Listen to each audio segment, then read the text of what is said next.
How well do we know our sewing? Can you fix a basic technical problem on your machine? Or are you able to set basic stitches?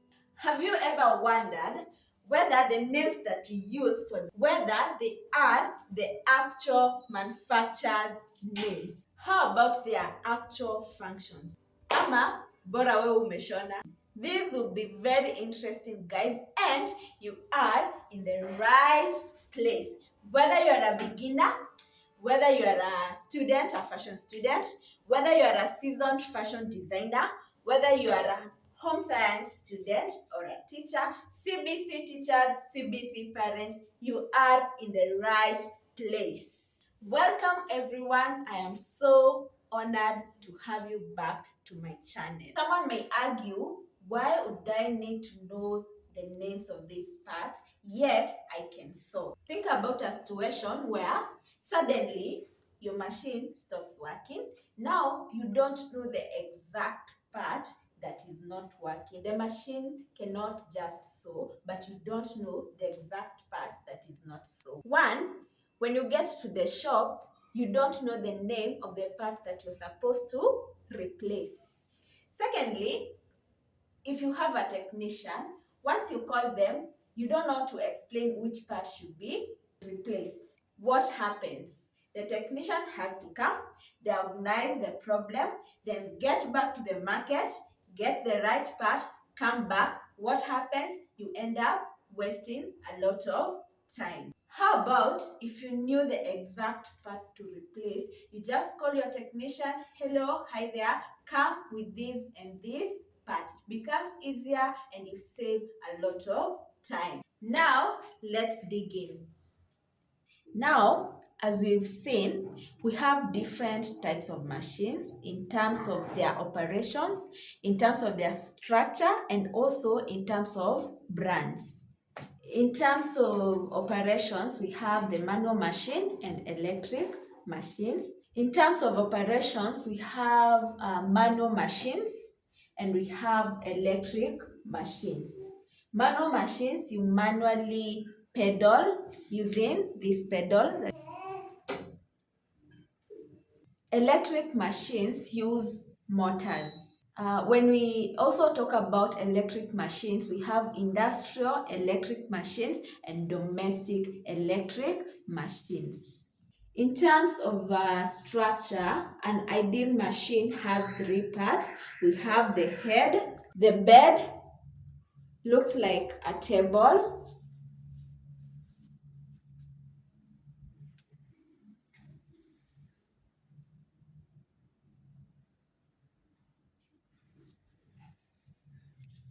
and the stand, which basically holds the bed and the head. So basically, this is the head, as you can see, the bed or the table, and the stand. Please note that no matter the type of brand that you have or the type of the machine that you have, the basic terminology is the same and how they function is the same. For example, we have different types of pens in terms of structure and their brands, but how the pens work is just the same. Now, as you can see, we have different parts of sewing machine, and each part is actually related to the other. But the most important part of a sewing machine is the needle. Why? Because the needle is actually the one that sews. So that means every other part in the sewing machine is just helping the needle to do its work. Interesting, right? The first part of the machine that I want us to look at is the hand wheel. This is the hand wheel. This is the part that starts off the machine. As you can see, you move it. We have another wheel down here. This is another wheel. If you move this, the other wheel that is connected to the pedal starts moving. You can see the pedal is moving. The pedal is moving, the other wheel is moving. So we have two wheels. This is the hand wheel, it moves, and also the needle moves. Now, the first part of the machine that I want us to look at is the hand wheel. This is the hand wheel. You have to rotate it clockwise, as you can see. This is clock. So, the work of the hand wheel is to move the needle, as you can see. As I rotate it clockwise, the needle is moving up and down. So, the hand wheel starts off the machine. The needle is moving up and down.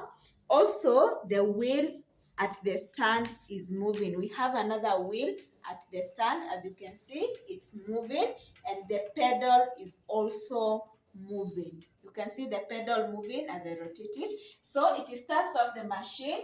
The needle is moving, the pedal, the wheel, and everything else in the machine is moving. The second part I want us to look at, right at the center of the hand wheel, also called balance wheel, is the stop motion screw. This one. This is the stop motion screw.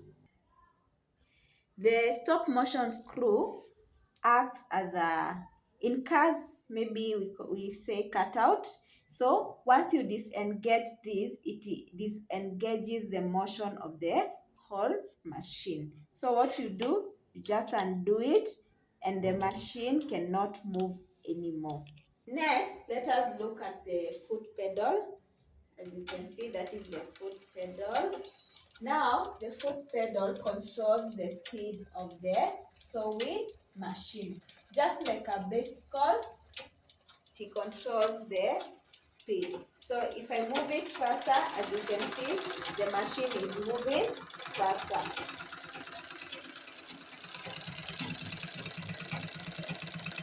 If I slow down the pedal, the machine moves in a slower motion.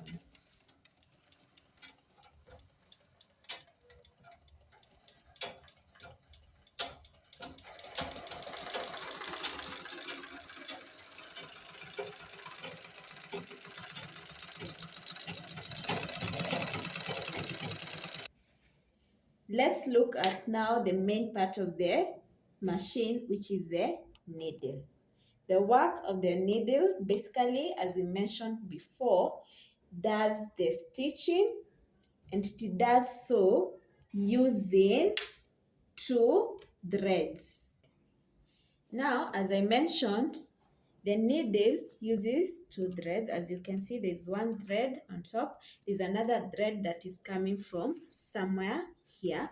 As you can see from a stitch, we have a thread passing on top and another one from beneath. So let us start with the parts that are carrying the upper thread. Now, the upper thread is starting from this point. So this we call a spool pin. The work of a spool pin is just to hold the thread in place as you sew. Remember, we are looking at the parts where the thread is passing. They are called thread guides. We've already looked at the spool pin. So here is one of the thread guide. These are just paths where the thread is passing on its way to the needle. This is another thread guide, and we have another thread guide over here. Then the thread enters the needle.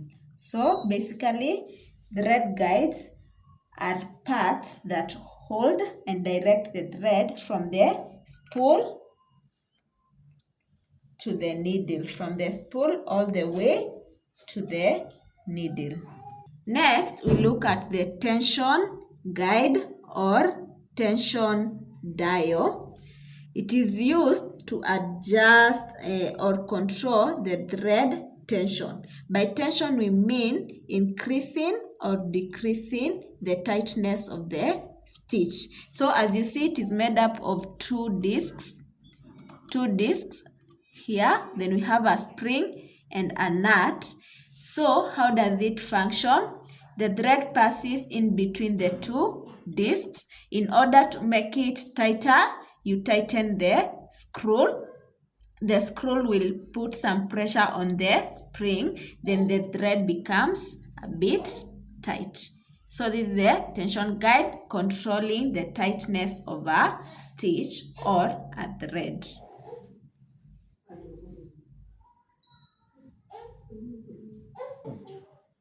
We look at the take up lever. As you can see, it moves up and down. It has an eyelet through which the thread passes. Its work is to feed the thread to the needle. As it moves up and down, it's like it is just pushing. It is pulling the thread from the spool, or rather the tension, to feed it to the needle. That is the work of the take up lever.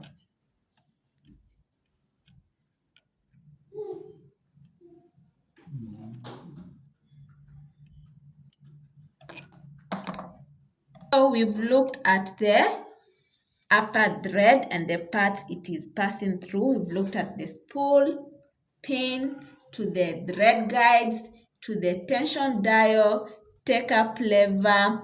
This is a thread guide, this is a thread guide, then to the needle. Those are the parts that through which the upper thread is passing. Let us look at the parts through which the under thread is passing through. So to access the lower thread, we have this part here which is called the slide plate. You slide it open, that is its work.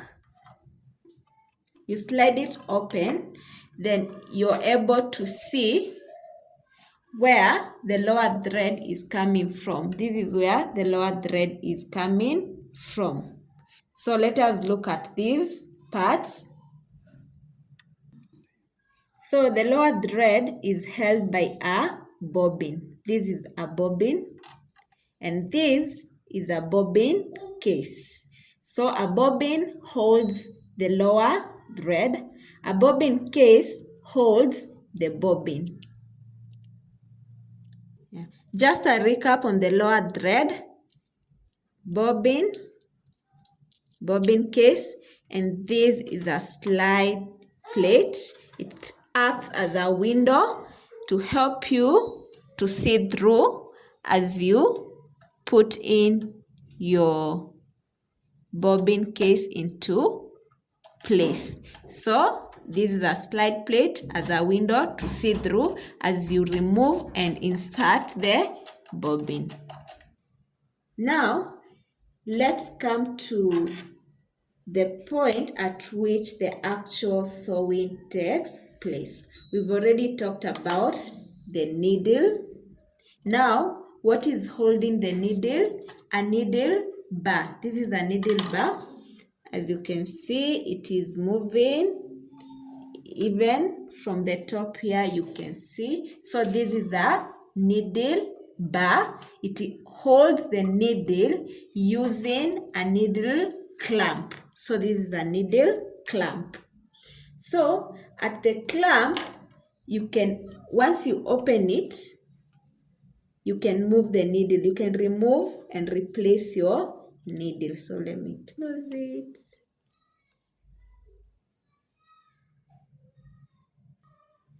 Down at the sewing part, we have this semicircular plate, which is called needle plate. Remember, this was a slide plate. This is a needle plate. It has a hole through which needle passes through into the machine so that it can pick the lower thread. So this is a needle plate with a hole through which the needle will pass through. On actual sewing, we have a cloth here. This is where the cloth should be, but should be held firmly by this part, which we call it presser foot. This is a presser foot, so we have to lower it to hold our fabric using presser foot lifter. So this here is a presser foot lifter. It helps you to lower down the presser foot to hold your fabric. As you can see, the fabric is now held firmly and you can start our sewing. Now the presser foot is held by a presser bar. This is a presser bar. It comes all the way. It's the same one here. So here, this is like a regulator. In case it's not pressing your fabric enough, you have to move this. You're like locking. You lock it so that it presses more. So that is a presser bar, the one that is holding the presser foot. Below the presser foot, we have something that looks like teeth. So it's a set of metal teeth. You can see it moving. This one. It's called feed dog. What is the work of a feed dog? It helps to push your fabric forward as you sew. Let me show you practically. Here is our cloth. Once you put it under the presser foot, you lower it. So as you start sewing, you realize that the fabric is pushing itself. I'm not holding the fabric, but you can see it is going, it is moving forward. So what is moving it is the feed dog. So that is the work of the feed dog. The feed dog moves the fabric forward as you sew. Last but not the least, let us look at the stitch regulator. This is a stitch regulator. It regulates the type of a stitch. That is, you can use it to choose the length of the stitch that you want. For example, let me show you. At this point, let us see the type of stitch that we have and see whether there is a difference. This is the stitch that we have when we sew at this. When we sew at this point, let us move it to somewhere else like here and see what type of a stitch we'll be having.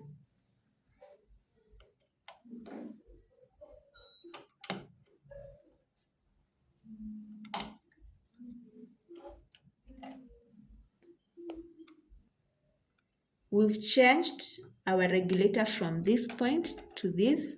Let us see the type of stitch that we have. Oh my God, it's even moving slower.